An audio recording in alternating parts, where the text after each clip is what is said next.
বিসমিল্লাহির রহমানির রহিম। প্রিয় দেশবাসী, আসসালামু আলাইকুম।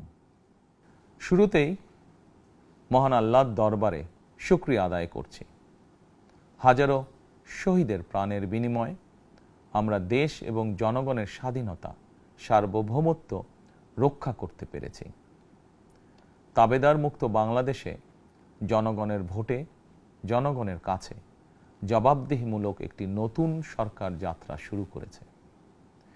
দেশে গণতন্ত্র এবং মানুষের অধিকার পুনঃপ্রতিষ্ঠার এই যাত্রা লগ্নে আমি দেশবাসীকে শুভেচ্ছা এবং আন্তরিক অভিনন্দন জানাই।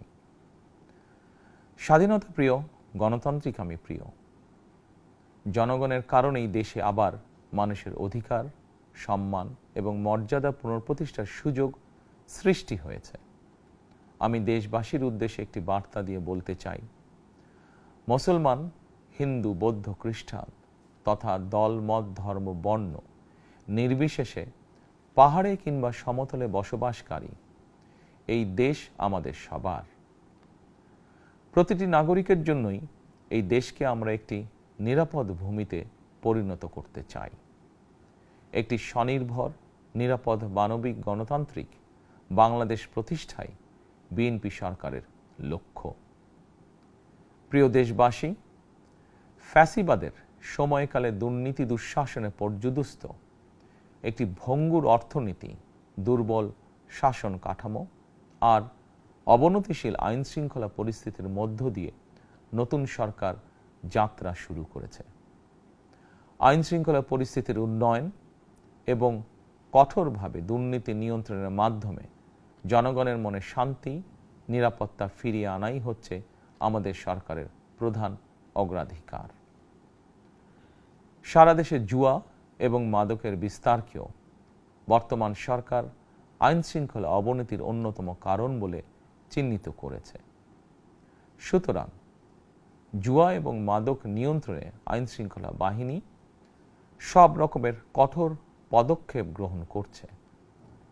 জনজীবনে শান্তি ও নিরাপত্তা নিশ্চিত করতে সরকার সর্বোচ্চ উদ্যোগ গ্রহণ করছে। দেশের প্রতিটি সাংবিধানিক এবং সরকারি বেসরকারি প্রতিষ্ঠান চলবে বিধিবদ্ধ নীতি নিয়মে। দলীয় কিংবা রাজনৈতিক প্রভাব, প্রতিপত্তি অথবা জোর জবরদস্তি নয়। আইনের শাসনই হবে রাষ্ট্র পরিচালনার শেষ কথা। প্রিয় দেশবাসী, আগামীকাল থেকেই সারা দেশে শুরু হতে যাচ্ছে পবিত্র মাহে রমাদান। আমি দেশবাসীকে পবিত্র মাহে রমাদানের শুভেচ্ছা জানাই। রমাদান আত্মশুদ্ধির মাস। আমরা যদি আত্মশুদ্ধি শব্দটির মর্মার্থ উপলব্ধি করি, তাহলে এই মাসে মানুষের ভোগান্তি বাড়ার কথা নয়। যদিও আমাদের অনেকের মধ্যেই এই মাসটিকে ঘিরে ব্যবসায় অধিক মুনাফা লাভের প্রবণতা লক্ষণীয়। আপনাদের প্রতি আমার বিনীত আহ্বান, রমাদানের পবিত্রতা রক্ষার্থে এই মাসটিকে আপনারা ব্যবসা মুনাফা লাভের মাস হিসাবে পরিগণিত করবেন না। দ্রব্যমূল্য যাতে সাধারণ মানুষের নাগালের বাইরে না যায়, এ ব্যাপারে ব্যবসায়ীরা দয়া করে সতর্ক থাকবেন। হাজারো প্রাণের বিনিময়ে একটি মাফিয়া সিন্ডিকেটের পতন ঘটিয়ে রাষ্ট্র এবং সরকারের জনগণের অধিকার প্রতিষ্ঠার অঙ্গীকার নিয়েই আমরা রাষ্ট্র পরিচালনার দায়িত্ব গ্রহণ করেছি। বিএনপি সরকার সকল ক্ষেত্রেই অনাচার অনিয়মের সকল সিন্ডিকেট ভেঙে দিতে বদ্ধপরিকর ইনশাআল্লাহ। ক্ষুদ্র, মাঝারি কিংবা ছোট বড় সকল ব্যবসায়ীদের প্রতি বর্তমান সরকারের দৃষ্টিভঙ্গি সহজ এবং স্পষ্ট। বর্তমান সরকার ব্যবসায়ী এবং ক্রেতা সাধারণ উভয় স্বার্থ রক্ষা করেই প্রয়োজনীয় পদক্ষেপ গ্রহণ করতে চায়। সুতরাং সরকারের পক্ষ থেকে কী ধরনের উদ্যোগ গ্রহণ করলে বাজার পরিস্থিতি নিয়ন্ত্রণে থাকবে কিংবা ক্রেতা বিক্রেতা উভয়েরই স্বার্থ রক্ষা হবে, এ ব্যাপারে আপনাদের যে কোনো ধরনের পরামর্শ কিংবা অভিযোগ শুনতে সরকার প্রস্তুত। ক্রেতা বিক্রেতা গ্রহীতা, এই সরকার সকলেরই সরকার। এই সরকার আপনাদেরই সরকার। আপনারাই ভোটের মাধ্যমে এই সরকারকে রাষ্ট্র পরিচালনার দায়িত্ব দিয়েছেন। আপনারাই এই সরকারের শক্তি। প্রিয় দেশবাসী, পবিত্র রামাদান মাসে রোজাদারগণ বিশেষ করে ইফতার, তারাবি, সেহরি এই সময়গুলোতে নিরবিচ্ছিন্নভাবে গ্যাস, পানি ও বিদ্যুৎ সরবরাহ পেতে চান। এই বিষয়টি নিশ্চিত করতে এরই মধ্যে আমি সংশ্লিষ্ট কর্তৃপক্ষকে নির্দেশনা দিয়েছি। অপচয় রোধ করে কৃচ্ছ্রতা সাধন প্রতিটি মুসলমানের ঈমানি দায়িত্ব।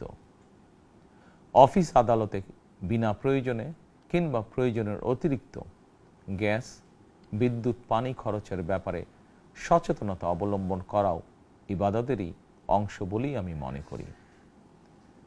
দেশের সকল সরকারি বেসরকারি কর্মকর্তা কর্মচারী এবং জনসাধারণের প্রতি কৃচ্ছ্রতা সাধনের আহ্বান জানানোর আগে আমি সরকারের মন্ত্রী এবং বিএনপি সংসদ সদস্যদেরকে দিয়েই একটি দৃষ্টান্ত স্থাপন করতে চেয়েছি। বিএনপির সংসদীয় দলের প্রথম সভাতেই আমরা সিদ্ধান্ত নিয়েছি, বিএনপি থেকে নির্বাচিত কোনো সংসদ সদস্য সরকারি সুবিধা নিয়ে ট্যাক্স ফ্রি গাড়ি আমদানি করবেন না এবং প্লট সুবিধাও নেবেন না।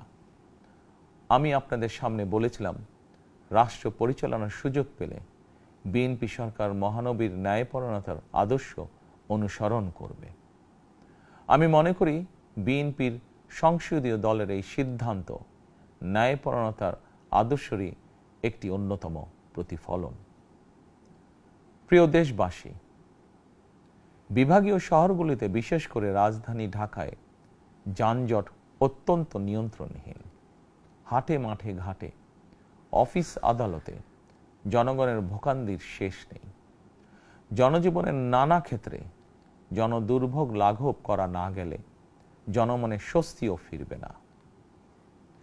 রাজধানীতে জনসংখ্যার চাপ কমাতে বিকল্প ব্যবস্থা গ্রহণ করা জরুরি হয়ে পড়েছে। মানুষ তার নিজ জেলায় কিংবা নিজের বাসা বাড়িতে থেকেও যাতে সহজভাবে সঠিক সময়ে অফিস, আদালত, ব্যবসা বাণিজ্য করতে পারেন, সেই লক্ষ্যকে সামনে রেখেই সারা দেশে রেল যোগাযোগ ব্যবস্থা ঢেলে সাজানোর উদ্যোগ নেওয়া হচ্ছে। এই পরিকল্পনার অংশ হিসাবে প্রথমেই রেল, নৌ, সড়ক এবং সেতু মন্ত্রণালয়ের কার্যক্রম পুনর্বিন্যাস ও সমন্বয় করা হচ্ছে। আমরা মনে করি সারা দেশে রেল যোগাযোগ ব্যবস্থার সহজ, সুলভ এবং নিরাপদ করা গেলে একদিকে যেমন জনগণের শহর কেন্দ্রিক বা নগর কেন্দ্রিক নির্ভরতা কমবে, অপরদিকে পরিবেশেরও উন্নতি হবে। প্রিয় দেশবাসী, আমাদের চারপাশে সমস্যার শেষ নেই, তবে সমস্যার পাশাপাশি সম্ভাবনাও কিন্তু কম নয়। আমাদের বৃহৎ জনগোষ্ঠীকে যদি আমরা দক্ষ জনশক্তিতে রূপান্তরিত করতে পারি, তাহলে এই জনসংখ্যাই হবে আমাদের জনসম্পদ। আমরা নিজেদেরকে দক্ষ করে গড়ে তুলতে পারলে শুধু বাংলাদেশই নয়, বিশ্ব বাজারও আমাদের জন্য উন্মুক্ত। তথ্য প্রযুক্তির সিঁড়ি বেয়ে বিশ্ব এখন কৃত্রিম বুদ্ধিমত্তার যুগে প্রবেশ করেছে। প্রযুক্তির এই প্রতিযোগিতামূলক বিশ্বে সম্মান এবং স্বচ্ছতার সঙ্গে টিকে থাকতে হলে আমাদেরকে কোনো না কোনো একটি বিষয় বা কাজে পারদর্শী হতে হবে। দেশের কোটি কোটি শিক্ষার্থী এবং তরুণ যুবশক্তির উদ্দেশ্যে বলতে চাই, মেধায়, জ্ঞানে, বিজ্ঞানে নিজেদেরকে যোগ্য করে গড়ে তোলার জন্য যত রকমের সহযোগিতা দেওয়া যায় সব রকমের সহযোগিতা দিতে বর্তমান সরকার প্রস্তুত। কর্মসংস্থান এবং কর্মপরিবেশ নিশ্চিত করার সুনির্দিষ্ট অঙ্গীকার নিয়ে বর্তমান সরকার যাত্রা শুরু করেছে। প্রিয় দেশবাসী, দীর্ঘ 18 বছর পর দেশে ফিরে গত বছর 25শে ডিসেম্বর আমি বলেছিলাম, দেশ এবং জনগণের জন্য আই হ্যাভ এ প্ল্যান। 12ই ফেব্রুয়ারি জাতীয় নির্বাচনের আগে দেশের বিভিন্ন স্থানে ঘুরে আমার প্ল্যান, পরিকল্পনার অনেক কিছু আমি আপনাদের সামনে তুলে ধরেছিলাম। আপনারা স্বাধীনতার ঘোষকের প্রতিষ্ঠিত দল বিএনপিকে ভোট দিয়ে রাষ্ট্র পরিচালনার দায়িত্ব দিয়েছেন, সকল পরিকল্পনা বাস্তবায়নের সুযোগ দিয়েছেন। এখন এই সুযোগকে কাজে লাগিয়ে সকল অঙ্গীকার পূরণ করার দায়িত্ব বিএনপি সরকারের। আমরা আমাদের পরিকল্পনা এবং প্রতিশ্রুতি বাস্তবায়নের কাজ শুরু করে দিয়েছি ইনশাআল্লাহ। অঙ্গীকার পূরণের এই যাত্রাপথে আমরা ভবিষ্যতের দিনগুলোতেও আপনাদের অব্যাহত সমর্থন প্রত্যাশা করি। প্রিয় দেশবাসী, সরকার প্রধান হিসাবে আমি দেশবাসীর উদ্দেশ্যে একটি বিষয়ে প্রতি দৃষ্টি আকর্ষণ করে বলতে চাই। নবগঠিত সরকার গঠনের সুযোগ দিতে যারা বিএনপিকে ভোট দিয়েছেন কিংবা দেননি অথবা কাউকেই ভোট দেননি, এই সরকারের প্রতি আপনাদের সবার সমান অধিকার। বিএনপি সরকার বিশ্বাস করে দল মত ধর্ম দর্শন যার যার, রাষ্ট্র সবার।